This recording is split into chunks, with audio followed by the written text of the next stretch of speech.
Thanks for tuning in. I'm Ben Aston, and this is the Digital Project Manager podcast from the digitalprojectmanager.com. So today I'm joined by Justin Handler, and today we're going to be talking or discussing really about, is being a PM a thankless job or not? Justin's just written an article on this for us on the Digital Project Manager, and Justin doesn't think so. He doesn't think it's a thankless job. So I'm looking forward to discussing that with him. But Justin, we've not really met before at all. I know you've written a couple of things for us on the Digital Project Manager, but first, just tell me a bit about yourself. Where are you based, and what do you do? Sure. First, thanks for having me, Ben. I appreciate it. My name is Justin Handler. I am head of accounts for a digital agency called O3 World. We're located in Philadelphia, Pennsylvania. We're a digital product design and development company. So I came across your site, I think from actually our local DPM Philly that I'm part of. Somebody mentioned it to me, and I found you. And you've been nice enough to let me write a couple of articles for the site. Good stuff. So head of accounts. So is that a PM role, or is that looking after a PM team? We have all kinds of different job titles and roles. So what does head of accounts mean to you? Sure. Yeah. So my background is in digital project management. I was a DPM for about 6-7 years. I mean, I still am to some degree, of course. As in my role as head of accounts, I oversee a team of 4 project managers. And then I also oversee our accounts kind of from a strategic level. So, making sure that we are driving the products that we're building for our clients forward, making sure our clients are happy, making sure that their projects and engagements with are structured properly for both them and us, as well as just helping to drive the strategy forward. So it really is kind of an all-encompassing client services role where I'm overseeing the project managers as well as the accounts kind of high level. Cool, good stuff. And so you talk about product management and project management and how you're doing. See, it sounds like you're doing kind of a mixture of both for different clients. So what are the kind of, how do you delineate between a product and a project for your clients? Sure.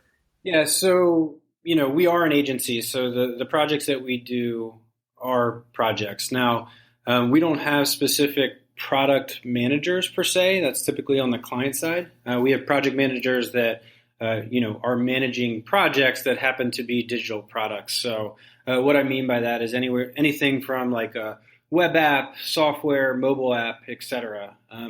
We also do enterprise web development. We don't do your kind of typical smaller marketing site, but we'll do large scale enterprise level corporate kind of websites that typically have some sort of complex integration or internationalization or pretty heavy third party customization. So, everything that we do that we view them as digital products, and that can kind of mean different things to different people. But we don't have specific product managers per se, but we have project managers that are managing these projects that happen to be digital products. Cool. So tell me about some of what's the most exciting project that you've, I guess, worked on in the last year or so? Yeah, so because of the nature of the products that we build, a lot of these we've been building for several years. So I would say my favorite project overall is a project called Goal Investor, which is a online financial planning tool. It's great for planning things like retirement, education funds, emergency funds, et cetera. And the tool is really great because based on our clients' methodologies as well as their modeling, it basically will create goals for you and then provide really detailed and unique advice for you to help you reach those goals. So we've been working on this product for 4+ years, completely agile project, great client, great engagement, just constantly iterating on it, coming up with new features and functionality, doing user testing, et cetera. So it's been a really fulfilling project for me. I went from being the project manager to the account manager to now kind of overseeing the project strategically as well as with the entire project team. So again, just a really fulfilling project, really unique and interesting, and really being built the way that product should be. Good stuff, yeah. And it's interesting. You talk. I know that I stalked you out on LinkedIn and saw that you've been at O3 World for like 7 years. But tell me, like, how did you get? I'm always interested to find out how did you end up being a digital project manager, and yeah, what was your journey to becoming, in this place where you're managing digital projects? Yeah, that's a great question. So, my older brother, is really into computers. He's been a developer for probably 20 years. And I was always interested in kind of what he was doing. So I had a degree in marketing, but I always kind of had this interest in digital through my brother. Like I always saw what he was developing and playing with the tools that he was building, et cetera. So after I graduated college, he had this website that he had been working on for a while, and he wanted to get it redesigned. So he essentially asked me if I wanted to help him find a small agency to help with that. So I was living in New Jersey at the time. I, did some research, found a local agency, and basically my brother kind of paid them to redesign his site, and I was involved in that process the whole way. So, they did a logo design, and I was involved. Then they got to mock-ups of the site design, et cetera. And I really enjoyed that process, being the quote-unquote client. And about 3/4 of the way through the project, which wasn't necessarily going that well, but it was still an enjoyable process, the owner of the agency mentioned to me that they were looking for some help on the marketing side, on the project side, et cetera. And again, I was fresh out of college. I was about 21, so it really piqued my interest. I went in and kind of saw what they were up to, and I ended up getting that role. And really what I was doing was I was kind of playing a supporting project manager role for about 3 to 6 months. And then throughout the year, I started to take over the projects, and I just really took a liking to it. I really dug in and started to understand how the technology that we were using worked and how the designers were doing what they did, et cetera. And I just developed this really deep interest in digital project management as well as the kind of digital industry. Now, during that journey, there was really no resources for me to find that could help kind of understand the digital project management field, techniques, et cetera. So again, that's why websites like yours are so interesting to me, because now there's this vast array of different resources for people. There's your site, there's the local DPM kind of chapters, which I run here in Philly, along with a few others, as well as the DPM Summit, which is very popular conference run by a friend of mine named Brett Harn. So, that's kind of been my journey. And then after a year there, I wanted to move back to Philly, and that's how I found O3. Cool. So, yes, tell me about, so you help organize your local DPM meetup? Yeah, I do. Is that right?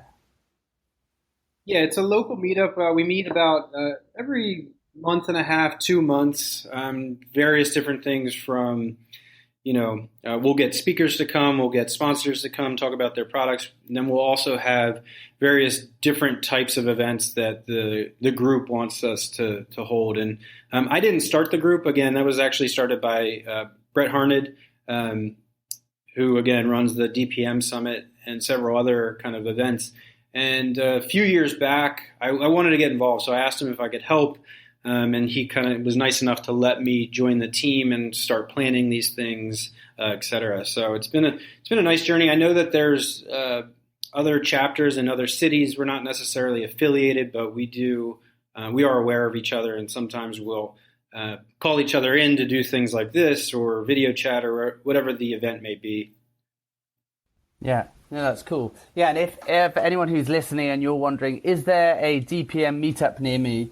If you head over to the community page on the digitalprojectmanager.com, you'll see we've got a post there that links to all the digital PM meetups that we found, predominantly in the US, but also in the UK, Canada, Australia, and there are some in Europe as well. So if you're interested in finding some other people who are like you, your crew, go and check out our list of meetups and head down to a meetup and you'll find all kinds of interesting people who are doing the same thing as you. And I think one of the things actually that having been to some meetups, some DPM meetups myself, that sometimes happens, there's a bit of a tendency, and this kind of relates to the article that you've written, Justin, is when PMs get together, one of the things that they can say to themselves or say to one another is talk about, I'm so undervalued, I'm underappreciated, but I know I'm awesome, but why is it that no one's noticing how good I am? And I've got to be honest, I do understand this kind of mindset. And a shameless plug here, I've written a little ebook called So You Think You Want to Be a Digital Project Manager. And if you're interested in becoming a digital PM, but you're not quite sure what it is or what it means or how to become one, then check out the ebook on my site, digitalprojectmanager.com.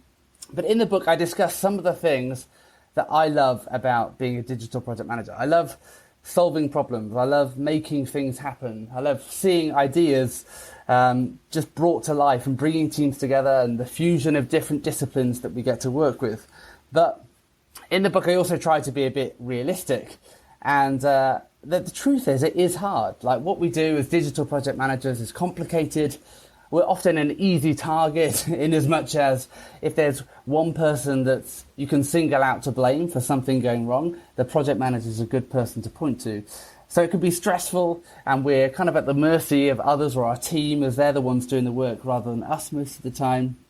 And in my book, I actually finish by saying, no one will ever thank you. And this obviously flies in the face of Justin's article, where he's suggesting that being a project manager isn't a thankless job. So I thought this would be an interesting discussion. Now the reason I say it's thankless is just to explain that kind of perspective is, while I find that industry and clients are happy to celebrate beautiful design and brilliant UX, people get excited about awesome technical wizardry, and there's awards and there's dinners, and people get very excited about them, and actually pay thousands and thousands of dollars to submit themselves for awards and then go to the awards dinners and then pick up their trophies. But none of it could have happened without a digital project manager. But that said, no one ever celebrates that, and no one ever is going to call you out for amazing project management you did on an award-winning project, because it's just considered table stakes. So where I net out in the book is that you've got to be confident enough to know that you rock anyway.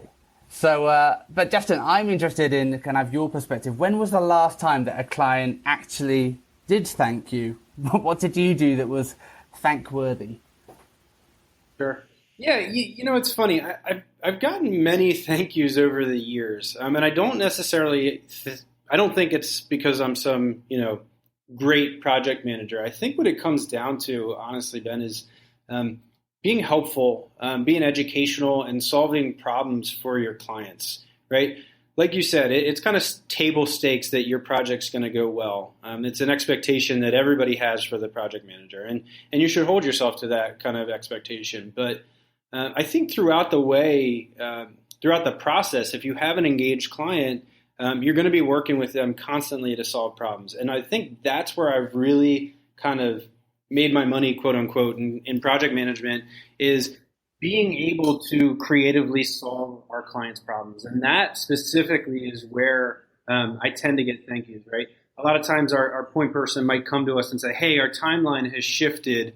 We need to get this done sooner. And then we'll go back to, the resource planning group, and we'll creatively solve their problem. And we'll come back and, they'll be very thankful that we solved that. Or, hey, the client will come to us and say, hey, we have this change to our scope, but we can't pay any more money. And then we'll creatively come up with a way to make it work and maybe drop out another feature that was in scope to kind of solve their problem. So I don't think that, if you don't have a client that's engaged, you're ever really going to get thank yous. It's not really that. I don't see it as really that client agency relationship anymore. I really see it as this kind of full circle partnership And if you're working together to solve problems and to get the project done correctly throughout the way, I think you really form this bond, and you will get those quote unquote thank yous. Yeah, no, I buy that. That's I think that's so true. I think it is when clients see us as people who are not just project administrators, when they see that actually we can help creatively solve problems, I think that's when we're adding value, and that's when clients begin to see that okay, we're not just an overhead. Because I think so often when a client sees an estimate and they see account and project management and it's say 20, 25% or 30% of the overall budget, they're like, well, hold on, what's that for? Why can't I just talk to the resources directly? I don't think I need to talk to you, do I? So and it's such an old mentality, honestly. Like, it's so old school not to respect and understand why project managers exist. And there still are many kind of client agency relationships that view it that way. I'm just fortunate enough to be in a situation where we work really as partners with our clients, and I think that's where the mentality shift happened.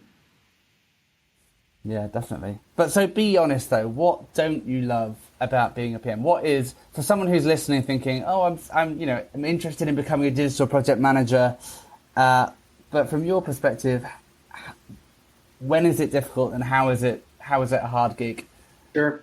Yeah, I would say it can definitely be stressful. For me specifically, it's stressful when I can't solve those problems that I mentioned, right? I'll have sleepless nights not because a client's upset or we had to shift the timeline. I mean, those things happen, right? That's just kind of normal stuff that happens in any collaboration. It's not even necessarily a project, right? But when I can't solve a client's problem, that's when it really stresses me out and will keep me up at night. I mean, I had a client come to me yesterday. Our project manager's out on vacation, and the client came to me with a question about something to do with Drupal. And, as I talked about in the article, I like to be educational, so I like to understand the technology and the products that we're using for our clients so that I can answer questions when they come up. Well, they had a question for me about a piece of functionality that I couldn't solve, and it was driving me absolutely nuts yesterday. And, I'll definitely try and solve those things or at least help figure them out myself. And I spent several hours and I was working on it in the evening. And then fortunately, one of our developers that I had asked the question to messaged me late last night on Slack with a solution that he had found out actually on the Drupal Slack. So had he not figured it out for me or at least helped me solve the problem, I probably would have been up all night thinking about how we could solve it. So I would say that for me is what really stresses me out. I really don't get stressed about the work or like timelines and things like that. It's really about if I can't solve a problem. Yeah, no, that is so true, definitely. So one of the things that you talk about in the article, which I think is really interesting, and it kind of goes back to my point about, no one ever notices great project management because it is.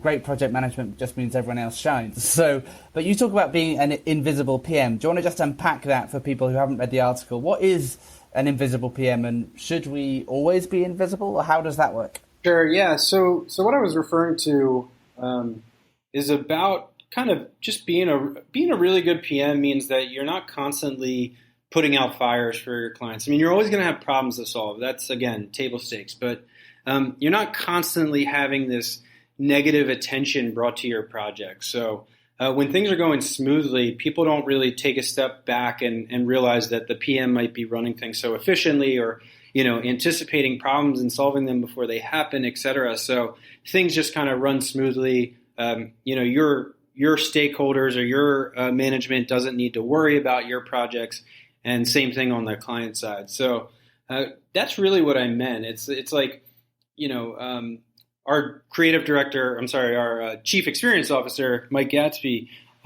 he did a presentation at a AI event at Comcast last week, and he talked about having great design is invisible. And what that means is that when people are using products and it's it's so seamless. The experience is so smooth, and there's no interference. There's nothing that kind of makes you stop and say, wow, that's really problematic, or why did they do that, et cetera. That kind of brings negative attention to the UX or the UI. It's invisible. So I think the same thing for project management. If you're so good at solving problems and running these projects that there's not constant issues that crop up, major issues, I should say, being a great project manager can be quote unquote invisible. Cool. Yeah. No, I think that's really helpful. And in your article, you talk about 6 things that you should be doing to run projects more effectively. And some of those things are about managing your team. The other about managing clients. But your first point, you talk about setting the team up for success. And obviously that starts with a great brief. And you mentioned in your article doing things like setting them up by writing great user stories, taking the guesswork away from them. But what are the other kind of tips? What are the other things that you can do as a PM to really set your team up for success? Yeah, I think for me in my role, I think the number one thing is setting clear expectations with our clients. It starts at the beginning of the project for me, right? You want to make sure your clients understand how this process is going to run, potential risks, et cetera, and really establish that great relationship at the start. So I like to be the one to set those expectations at the start of a project before it's handed off to our project manager, so that the client is well kind of primed for what they're going to experience, how the contract's structured, how the project's structured, et cetera. So that's for me. Now, as a project manager, it's about, kind of to what I wrote in the article, it's about doing those little things that will set the team up for success. So you mentioned writing great user stories, right? So it's not about, you want to take the guesswork out of it, but you also want to leave enough to the team, because they are creative people, they are creative thinkers, to be able to kind of make it their own. But you don't want them having to constantly ask you questions, constantly, have things unclear to them based on what's been designed or what the requirements are. You want to take those major kind of pain points away from them before it even gets to their plate, so that they can work seamlessly. And I think that, doing things like that are really, really important to run your project smoothly, but also just build trust with your team and your client. You need to always be one step ahead in both cases, so that, people aren't constantly having to stop and ask questions. And that, again, goes back to that thought process of being invisible, right? You want them to get the task that you're assigning to them and just say, oh, of course Justin or Ben already thought about this, and I don't have to go back and ask for credentials to log into this system, or I don't have to ask, what customization I have to do here or there. And that's really what it's about for me. Yeah, no, I think that's great. And I think I wrote an article last year, I think it was, about it was called something like why do your teams suck?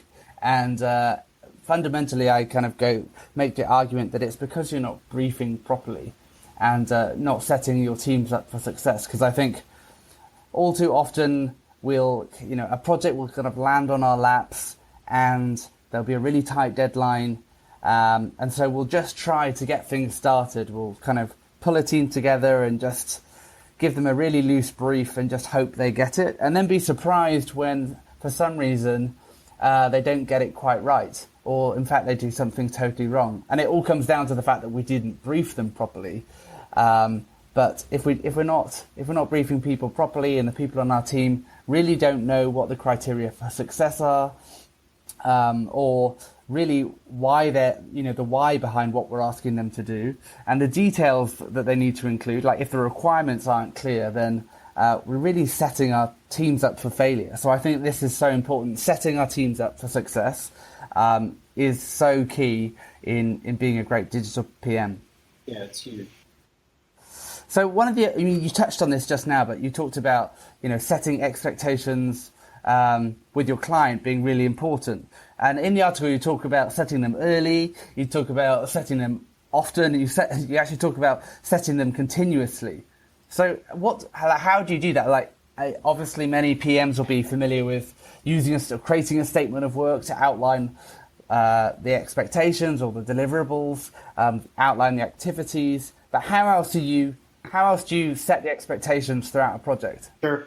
Yeah, I think the biggest thing for me that I always try to remind myself is that whoever I'm working with on the client side, it's not their full-time job. At least most of the time, it's not their full-time job. So they have probably several stakeholders that they have to report to, as well as more than likely a full-time job that they have to attend to.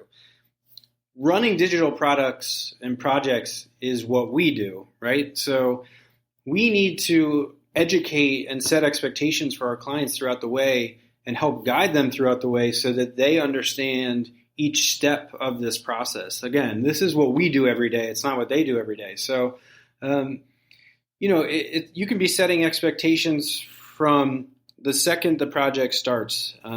You can set that first deliverable date. And when you get to that first deliverable date and you hit it and it's time to present, you need to set the stage. So what I mean by that is if you're presenting a wireframe, right, you need to clearly set the expectation as to what they're looking at, what it means for the project, as well as what type of feedback you want to receive from your client, right? And that's just a small example, but it's really kind of guiding them throughout this process. When things come up like change orders or scope creep, et cetera, your job is to call it out. So you should be doing that constantly and constantly reminding them, hey, this is what's scoped, or, here's what we talked about in X, portion of the scoping phase, whatever the case may be. But you shouldn't be afraid to have those kind of tough conversations and do it early and often. It actually builds a lot of rapport with your clients. And if you're doing it continuously, you don't have to be annoying about it, but there's a kind of finesse to it, right? And if you're doing it consistently, they start to kind of autocorrect themselves, and you really get into this good working relationship where you're totally in tune with your client because you're constantly guiding them through this process, setting clear expectations, and making sure that they understand kind of how this thing's going to flow. Yeah. So that goes on to another one of the points that you make about tackling difficult conversations with poise, tackling with them head on. So people have got an example of this to help understand what are the kind of difficult conversations that you typically have with clients. What are the classic things that you come against? Sure. that you have to tackle head on? Yeah, so most of the time it's scope related. For the majority of our projects, our scopes are more or less time-based, so we don't have fixed deliverables per se, but it's more about kind of how much we can get done within the time. But in a kind of traditional fixed-fee project with a fixed scope, there's scope issues all the time. It's almost impossible to predict exactly what the project's going to need 3 months into the project when you're scoping it up front. So, I think that's the number one thing. The way that I typically handle that or recommend handling it is as soon as it comes up, like as soon as the request comes up, you kind of flag it and let the client know, hey, this might be out of scope, or hey, this is out of scope.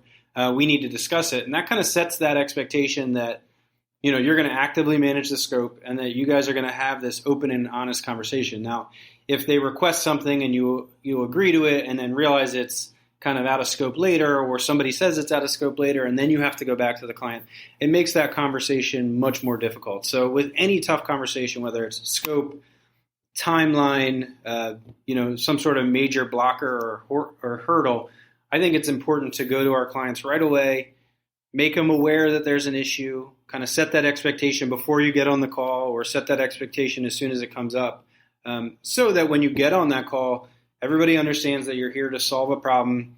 You need to discuss it. You discuss it open and honestly, and then come up with a solution. And I also recommend that you always come to that table with a solution in mind, or at least a couple options for your client, because what's most likely going to happen is that they're going to have to go back and discuss this with their team. So, I think that's such sound advice. I think, it's one thing which is to raise an issue early, which is critical. But then there's also just waiting a tiny bit of time, give yourself long enough to come up with a really robust plan so that you've got some options to bring to the table that are viable alternatives, so that you want to go and tackle that conversation by presenting the client with a viable alternative that they can just say yes to. And if you're going to trying to have that difficult conversation and you're just going to them with a problem, it's not going to end up well at all. I always tell the people on our team that, please don't bring problems to me, bring solutions. It's okay to bring problems, but also have the solution. And that's something I learned the hard way early on in my kind of digital PM career was when you first start doing this, you want to, these problems that come up, they feel really unique and you feel totally kind of almost like in a bubble, like, it's so stressful to you, right? And I learned early on that you have to come with solutions or else that's going to be, you're taking a negative conversation and making it worse. But if you do come with solutions, typically there's an option there to make this happen.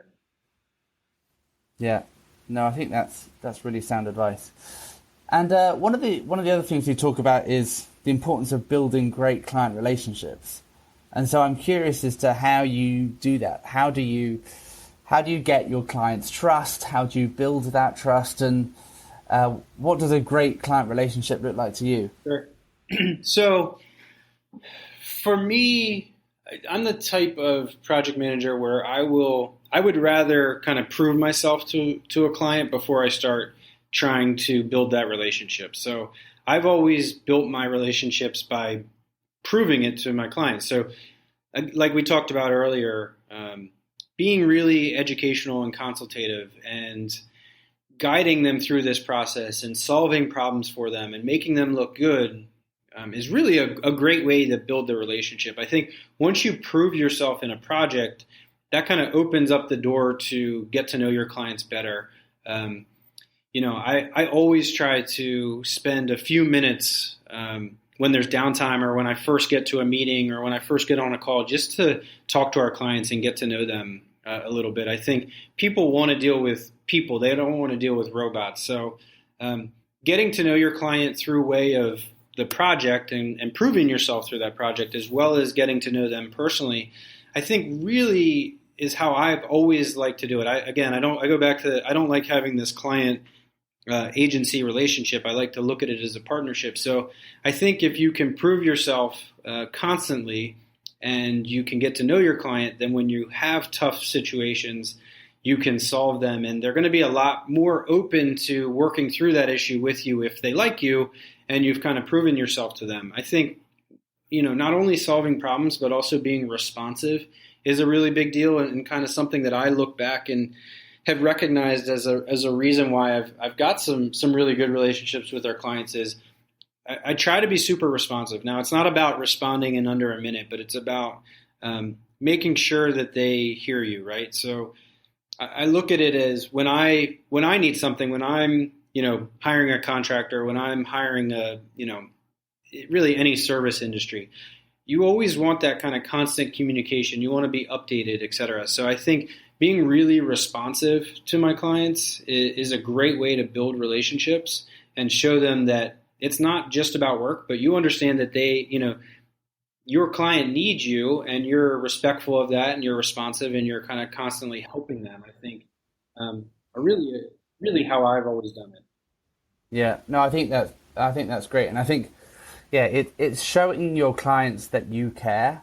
You care not just about delivering the project because that's what your job is, but you care about making them be successful too. You care about their success and the project delivering the results that it's intended to deliver as well. Exactly. When they feel it's like what you've been talking about, being a partner rather than just thinking of yourself as, hey, I'm just here to deliver the project. Well, actually, you're delivering a project because it's intended to deliver some kind of results. It's required. A project is to change something. And so you need to be, when you care about the change that you're trying to create through the thing that you're creating, and the clients can see that, I think that's great in terms of building the client relationships. And when they feel like you understand their brand, you understand what they're trying to achieve as an organization, it really helps develop that kind of client agency partnership. Yeah, exactly. And to go back to a point that I mentioned, I think when you have that relationship, it makes the tough conversations a lot easier. Because they know that they're dealing with somebody that they care about, that cares about them, that cares about the project, and it really does make those conversations a lot easier. And that's, there's definitely many people out there that are strict kind of project managers that will tell me that, there's account managers for the relationship, but I've always been of the mind that having a great relationship will make running your projects a lot easier. And I think I've proven that, and kind of we as a company and many other project managers out there have proven that is a reality. Great stuff. So, I hope that's been helpful for everyone that's listening to try and understand a bit more about how to run projects effectively. I think what Justin's talked about are some really key things to running projects effectively, which will help you be an invisible PM, and then maybe, just maybe, someone will thank you for it. But I think the important thing and the important takeaway here is that as PMs, we need to be confident in our own ability.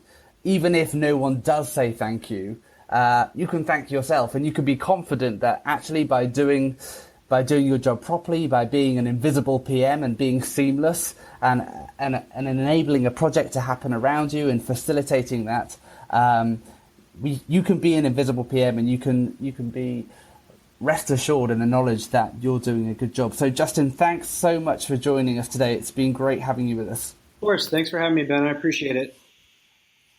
Good stuff. And if you'd like to contribute to the conversation, head over to thedigitalprojectmanager.com, check out Justin's article, comment on the post, and then head to the community section of thedigitalprojectmanager.com to join our Slack team, where you'll find all kinds of interesting conversations going on. But until next time, thanks for listening.